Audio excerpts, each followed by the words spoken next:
Good morning, everyone, and welcome back to your Daily Five. I'm Leslie Jouflas, and thank you, Stock Charts, for inviting me back. I always enjoy doing this segment. This is where we have 10 minutes to present five charts. So let's get going today. And here's my email. If anybody would like to email me and say hi or question on anything I covered, please feel free to do so. So today I'm going to cover energy sector using the ETF symbol XLE. And then we're going to look at a couple of big cap stocks and what I'm seeing on those. Well, this you can find on stock charts, and here is the symbol up here for it. And this is the S&P Energy Sector Bullish Percent Index. And if you look to the right, you can see it's up at 100%. And late or early in the year, January of this year, it was up at 100%. Now it hovered there for about a week or so before a correction started. So this might, hover up here again for, you know, who knows how long. But the important thing is it's at 100%. Pretty much everybody's in the pool right now, and it might be time for the energy sector, some of the stocks there to have a bit of a correction. So now let's look at the XLE symbol. This is on a daily chart, and you'll see this vertical red line down the center. If you could ignore that, I just accidentally didn't take it off my screen when I took the screenshot for this chart. So sorry about that, but it doesn't mean anything. So this is a Gartley cell pattern. And over here on the left is where I started the pattern from the swing up around that 62 level, all the way down to the March 2020 lows. There was a retracement up to about the 0.618, another leg to the downside. And now we've had another leg to the upside, which is completing this pattern. And I've got the retracement, the 786 retracement. There's a yellow circle over there showing us that there is a gap area to the downside. And those can be resistance points when the price comes back up around that area. So we're sitting right around just below this 53.85, which is just about where the price got to yesterday, which is when I took this screenshot. If it moves up a little bit higher, you'll notice that up around this 0.886 retracement, there's this 1.27. And what that means is that this second leg to the upside is a little bit longer by 27% of the first leg. This one here, the low to the high, these are about equal right now, but if that extends further, that's going to be at that 1.27 Fibonacci extension ratio. But here I'm already starting to see some signs that we may start to see a turn to the downside in some of these stocks. First, we've got the RSI up here, just up about the 75% level. Yesterday, it was just a bit lower than that previous peak. The MACD down here is currently showing a bit of a negative divergence. So this is what I'm seeing on the XLE right now. So we could see a retracement back down to where this yellow circle is around the 44 level. That would be from the low in February to the high. That would be about a 50% retracement. And then if we use the retracement from the low of October, November 2020 down to there, that's about a 382. So we have some kind of confluence going on in that area. Okay, so now let's take a look at a couple of big cap stocks.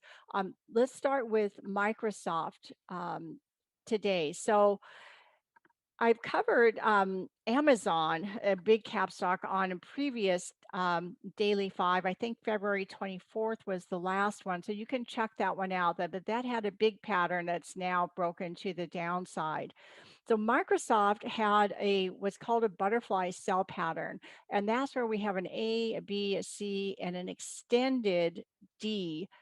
and then the markets can get a correction. And sometimes they can get fairly large moves from these types of patterns. But currently, Microsoft completed this pattern in early February and has been moving down to some of these retracements. It got close to that 0.50 retracement. You can see down here on the RSI that it was showing a negative divergence on the RSI, which is now sitting on a support level.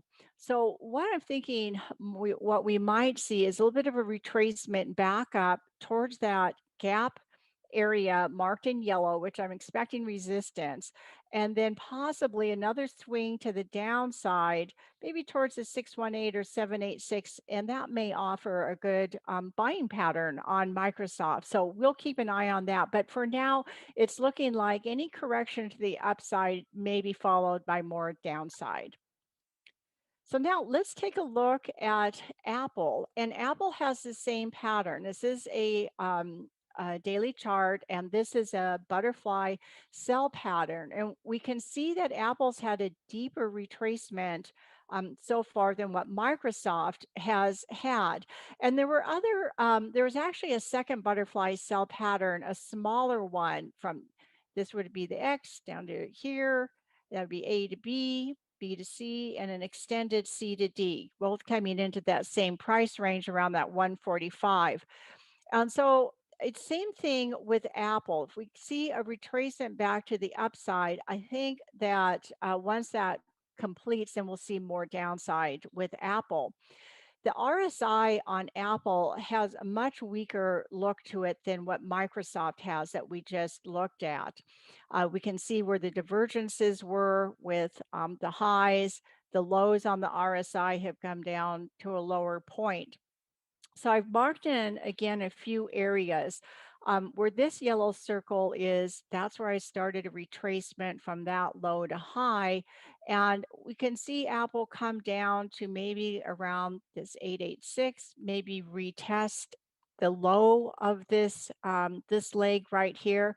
If it breaks this area here, then my expectation would be down to this 0.50, 127, and I'm getting that from using this low all the way from March of 2020 up to the high and then down. So we just have to see if Apple comes down to this support just above the 100 level. If that holds it, if it holds it, then it may get a nice bounce back to the upside. If it breaks it, then again, the expectation is down to some of these deeper areas. Now, the last one that I want to look at today is Facebook. Facebook is still within a larger coiling pattern. And Facebook made this high last August, and it's been forming this coiling pattern. Now, the pink line is marking just about the center of that pattern. And you can see how many times the price has come around that price level and tested it. Now, it's currently holding below that center level. It's had several tests on the upper trend line, and it's had a few tests on the lower trend line. So if the price comes back down to this lower trend line, it may just be a test and get a bounce to the upside. Oh, it's not always predictable the direction that coiling patterns will break out. So I thought it might be helpful to sort of put what the outcomes of breakout patterns can be. I know we all like to think, oh, we'll catch the breakout and it just will keep going, going, going forever. But that's not always the case. There's really kind of a high percentage of times that there's false breakouts on these types of patterns. So here's kind of things that you can look out if you trade these types of patterns. You can get a successful upside breakout where the price just goes right through a resistance area and just keeps going with a lot of strength. Same to the downside. It may break a downside and it just keeps going. Now, here's what can happen as well. You can get a false upside breakout and then back into the range. And again, many times back around to that center price of a range. False downside break, back up into the range. Then here's where you can get some really powerful moves. You can get a false breakout, say to the upside, comes back all the way through and then breaks the other end of the pattern. Those can be some of the most powerful moves. Same thing on the downside. It can get a false move to the downside, turn, and then come back through the upper end of the pattern, and that can be a very powerful move. But Facebook is definitely in this coiling type of a pattern, and it's got some really well defined upper and lower bounds of it. Just to note too, the RSI has been coiling as well. And just as I pointed out on Amazon, whichever direction this breakout goes, the RSI should follow that direction. Well, that is it for today. I've got a great course, 12 hours of on-demand video. You can find it at Udemy. You can either put the title in for a search right up here. You can put my name in, or you can even actually try and type in this entire link, or you can just email me and I'll send it to you. So thank you very much for joining me today. And I look forward to seeing you soon on another Your Daily 5. Hey, Grayson Rose here with Stock Charts. Thank you so much for watching. I hope you enjoyed that video. If you did, consider giving it a like down below, maybe leave us a comment, and if you're new to the channel, you can subscribe at the link up above. We're gonna bring you daily content from an incredible collection of technical analysts and financial experts.